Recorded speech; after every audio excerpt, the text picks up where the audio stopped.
Why am I here? I am here because I love the Philippines and I love the Filipino people. Rehabilitation of Manila Bay has started, and apart from launching massive and regular cleanup drives, the government is now shifting its focus to establishments violating environmental laws and relocating informal settlers. Unlike Boracay, rehabilitating the iconic bay has no deadline. Still, the local government believes the task will be more challenging. What exactly is the plan for Manila Bay? Let's go straight to the source of the story, Environment Undersecretary Sherwin Rigor-Yusek. Welcome to the show. Good to meet you, sir. Good morning, ma'am. Good to meet you. And of course, the listeners and televiewers. It's very important to talk about this, sir. Yesterday was the kickoff. It jump-started the cleanup of Manila Bay. How was the first day of cleanup, sir? Well, successful. The first day successful. We have mobilized interagency, including the 13 mandamos agencies, of their present resources. Yung mga trucks po, yung mga personnel, including their minor tools that we started cleanup, including the siltation or removal of silts along esteros. So, there are how many agencies involved? Ang dami, sir. Yes, 13. We included another 5. And the lead agency here is DNR. Is the DENR. Yes. There's actually an organizational chart there, the task force organization. Napakarami po yan. Obviously, at the top is the DENR. Correct. So, we all know, we all see Manila Bay. Everybody knows it's polluted. How polluted is the water? Was there any study very recently that was made on how to understand how polluted that water is? We have 11 major rivers emptying along the Manila Bay. Lahat po ng 11 na yun registered millions to billions of coliform. The total average of the whole area is 330 million fecal coliform, meaning the normal is only 200. Million. No, 200 MPN. Right now, we have 330 million. So 330 million, it's hard to understand that, sir, to be quite honest. 330 million ang coliform. Yes, fecal coliform. Ang standard is? 200. Hindi million? No, it's 200 lang. Na lang. And then Dalawang daan. Tapos ito, 330 milyon. Million. That's how polluted it is. That's how so polluted. What is it in the 11 rivers you say that actually go to the Manila Bay? Yes, that's the average. So we have 4 that is, we call them the Billionaires Club. So Manila Yacht Club is 1.3 billion fecal coliform.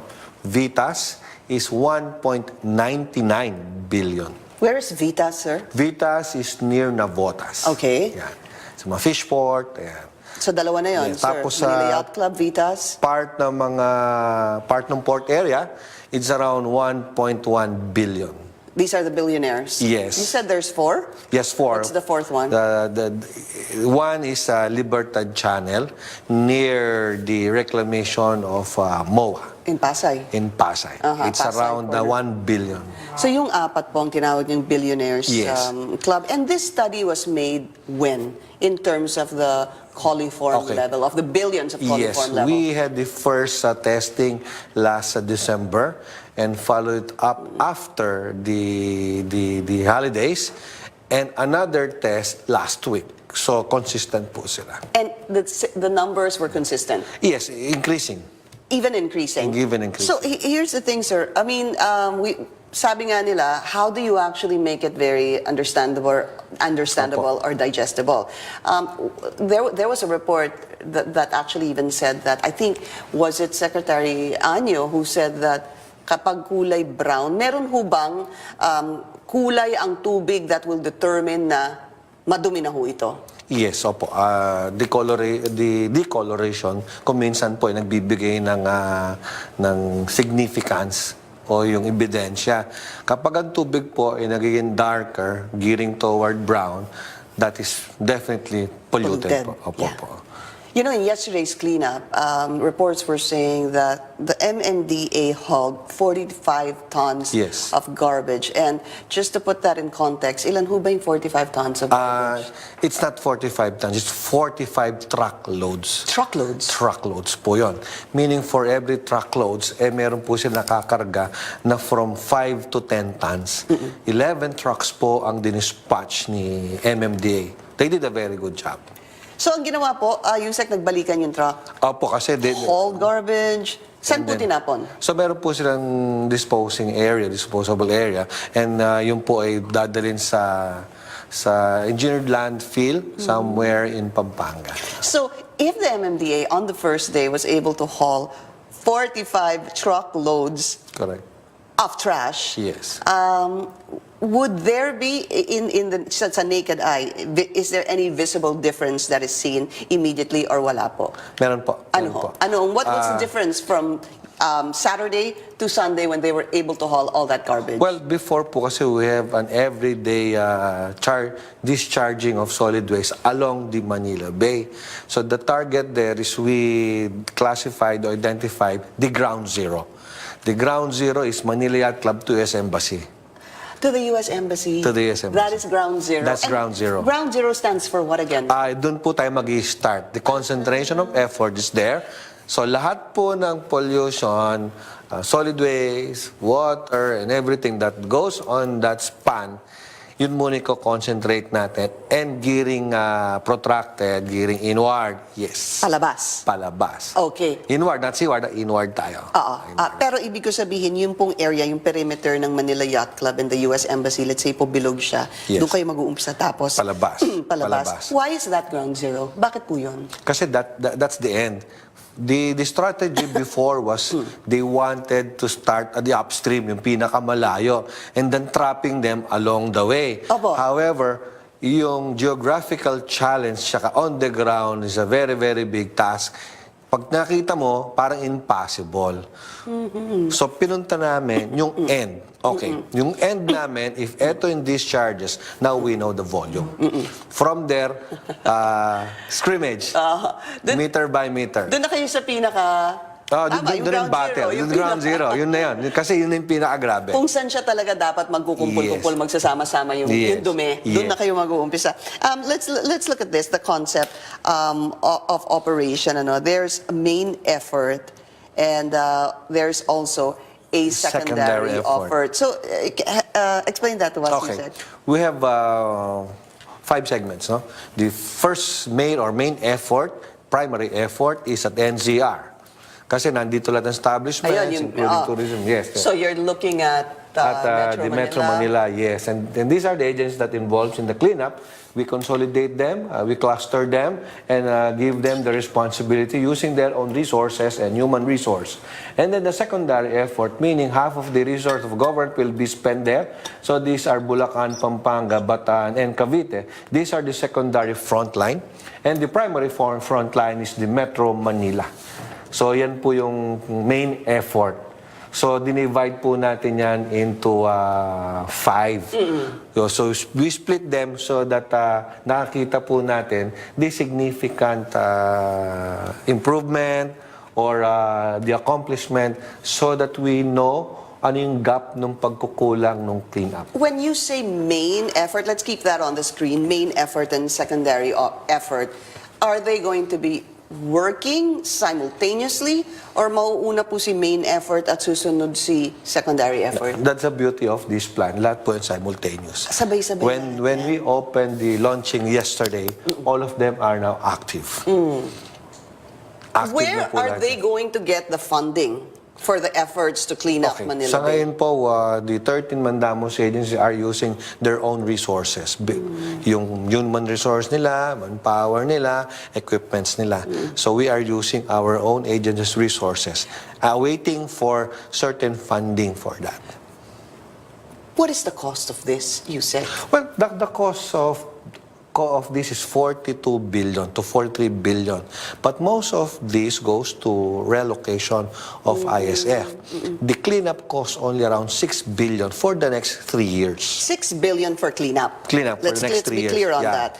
And then 42 billion. Total. So it's around 36 billion for the relocation. I see. And there is of course a short-term, medium-term, and long-term plan for this. So sabi niyo po simultaneous yung main effort at si secondary effort. Let's talk about the main culprits, or who are the culprits in this whole cleanup, that brought in trash to Manila Bay. Sino ho ba? Because could it possibly be the establishments? Could it possibly be the informal settlers? Sino ang pinakamalaking nag-contribute dito? We do not describe them kung sino pinakamal. All of them will be weighted the same gravity. So lahat yan, we have 5. The informal settlers, the industries, the establishments, the residential, and of course, yung ating daily population. Everybody has part din sa pollution loading na yan. Isa-isahin po natin. The informal settlers, that numbers, for my last research, sir, was 200,000. More than. Families, sir. Families, yes. More So, than. Right now, we have a target. We have a number of 233,000 families. You know, if you multiply that by 6, sir, that's about 2 million people. It's a city. Yeah. Ganun po kalaki yun. Ganun po kalaki. And then these informal settlers, Yusek, the 220,000 families, where are they mostly found? They are, Which area? They are situated in the middle of the esteros, the side of the esteros, few meters outside the perimeter of the esteros. They occupy the easement, which is 30 meters on both sides.